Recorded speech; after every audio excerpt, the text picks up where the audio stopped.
पांढरकवडा तालुक्यात खळबळ. ज्वारीचे फुटवे खाल्ल्याने गोरक्षणमधील 22 गायींचा मृत्यू.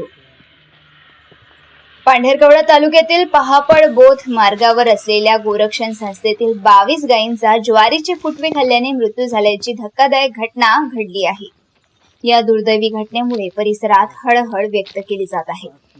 मिळालेल्या माहितीनुसार पहापळ येथील गोरक्षण संस्थेतील जनावरे नेहमीप्रमाणे चारा चरण्यासाठी बाजूच्या शेतशिवारात गेली होती. यावेळी शेतातील ज्वारीचे कोवळे फुटवे खाल्ल्याने काही वेळातच जनावरांची प्रकृती बिघडली आणि ती जमिनीवर कोसळली. घटनेचे गांभीर्य लक्षात घेऊन इतर जनावरांना तातडीने शेतातून बाहेर काढण्यात आले. घटनेची माहिती मिळताच पशुवैद्यकीय अधिकाऱ्यांना पाचारण करण्यात आले. मात्र उपचार सुरू होण्यापूर्वीच 22 गायींचा मृत्यू झाला होता. ज्वारीचे कोवळे फुटवे खाल्ल्याने जनावरांना विषबाधा झाल्याचा प्राथमिक अंदाज वर्तवण्यात येत आहे. या घटनेमुळे गोरक्षण संस्थेचे मोठे नुकसान झाले असून परिसरात मोठी शोककळा पसरली आहे.